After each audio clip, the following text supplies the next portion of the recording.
Prince ചേച്ചിനെ കൊണ്ട് ഇന്നത്തെ കണ്ണിമാങ്ങ അച്ചാർ കിട്ടി. അപ്പൊ എനിക്ക് അതിന്റെ ഒരു സീക്രട്ട് പിടിയിട്ടുണ്ട് കണ്ണിമാങ്ങ. അപ്പൊ നമുക്കിത് പാത്രത്തിലോട്ട് മാറ്റാം. എണ്ണ ഞാനിവിടെ ഉരുളിയിൽ വെച്ചിട്ടുണ്ട് കേട്ടോ. കണ്ണിമാങ്ങ അച്ചാർ പല രീതിയിൽ ഇടാറുണ്ട്. ആനിമയുടെ കണ്ണിമാങ്ങ അച്ചാറിന് ഒരു പ്രത്യേകത എന്ന് പറഞ്ഞാൽ നിങ്ങളുടെ കയ്യിൽ എത്തുമ്പോൾ അപ്പം തന്നെ നിങ്ങൾക്ക് കഴിക്കാം. നമ്മളൊക്കെ ഇട്ട് വെച്ചിട്ട് ഒരു 6 മാസമൊക്കെ, പക്ഷെ ആ ഒരു രീതി മാറിയിട്ട് കിട്ടിയാൽ ഉടനെ കഴിക്കാവുന്ന പരുവത്തിൽ നമ്മളിപ്പോ ഇടുന്നത്. അതുകൊണ്ട് വേഗം തന്നെ നിങ്ങൾ വാങ്ങി കഴിച്ചോളൂ. ഇന്ന് എനിക്ക് പണിയൊന്നും ഇല്ലാതെ വെറുതെ ഇരിക്കുകയാണ്. മുളക് പൊടി, എണ്ണ മൂപ്പിച്ചിട്ട് അതിനകത്തോട്ട് മുളക് പൊടി ഇട്ടു, കായം, ഉലുവാപ്പൊടി. എനിക്ക് തോന്നുന്നു ഏറ്റവും സുഖം ശരിക്കും കണ്ണിമാങ്ങ അലേച്ചി. മറ്റുള്ള ഇഞ്ചിയും വെളുത്തുള്ളിയും കരിയാപ്പിലും ഒന്നും പറഞ്ഞിട്ടുണ്ടല്ലോ. നല്ല പോലെ ഒന്ന് മൂത്ത് വട്ടെ ചേർത്തെ. നല്ലപോലെ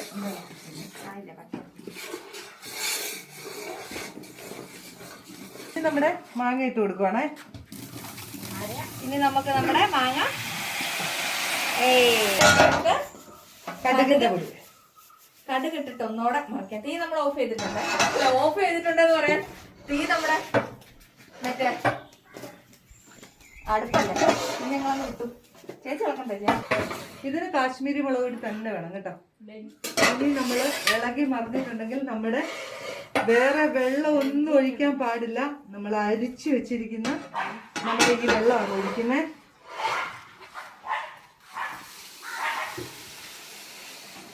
എന്താ രസം നോക്ക്. നമ്മുടെ കണ്ണിമാങ്ങ കഴിയുമ്പോഴത്തേക്കും കുറുകും. ഇന്നിപ്പോ പണിയൊന്നും ഇല്ലാതെ സെറ്റപ്പായിട്ട് ചേച്ചി അച്ചാറിട്ട് തന്നു. പക്ഷെ നാളെ തൊട്ട് ഞാൻ ഇടണ്ടേ. നമ്മള് കഴിഞ്ഞ കൊല്ലമൊക്കെ അച്ചാറിട്ടായിരുന്നു. പക്ഷെ എനിക്ക് ചേച്ചി ഇട്ട് അച്ചാർ കഴിക്കുമ്പോൾ കുറച്ചും കൂടെ ഒരു സുഖം തോന്നി കഴിക്കാൻ. വേറൊരാളിട്ടത് കഴിക്കുമ്പോ അതങ്ങനെയാണ്, അങ്ങനെ ഒരു സുഖം ഉണ്ട്. അതുകൊണ്ടാണ് തോന്നുന്നു. അപ്പൊ എന്നാണേലും കണ്ണിമാങ്ങ അച്ചാർ സെറ്റ് ആയിട്ടുണ്ട്. എന്നോട് ഒരിക്കൽ ഒന്ന് ഒരു 3-4 മാസമായ ആൾക്കാർ കണ്ണിമാങ്ങ തുടങ്ങിയില്ലേ എന്ന് ചോദിക്കാറുണ്ട്. എന്തായാലും കണ്ണിമാങ്ങ സെറ്റ് ആയിട്ടുണ്ട് കേട്ടോ. പക്ഷെ ഇതിപ്പോ ആകെ 25 കിലോ കണ്ണിമാങ്ങയുള്ളേ. ഇത് നിങ്ങൾക്ക് കാണണ്ടേ ചേച്ചി? ഇങ്ങനെയല്ല, ഇവർക്കെല്ലാം കാണണം. അപ്പൊ നമ്മളിങ്ങനെ കാണിച്ചു കൊടുക്കണം. എന്നുണ്ടോ? ഇതാ നമ്മുടെ കണ്ണിമാങ്ങ അച്ചാർ നല്ല റെഡി ആയിട്ടുണ്ട്. ഇത് ഇച്ചിരി കൂടി ഇരുന്ന് കഴിയുമ്പോ ഇനിയും കുറുകി നല്ല അടിപൊളിയാണ്. എങ്ങനെയാ പറയണേ നടക്കില്ല. അപ്പൊ കണ്ണിമാങ്ങ അച്ചാർ വേണ്ടവര് വാട്സപ്പ് ചെയ്തോട്ടോ, ഞാൻ അയക്കാവേ. ബൈ. ബൈ ഒന്നുമില്ലേ? ബൈ.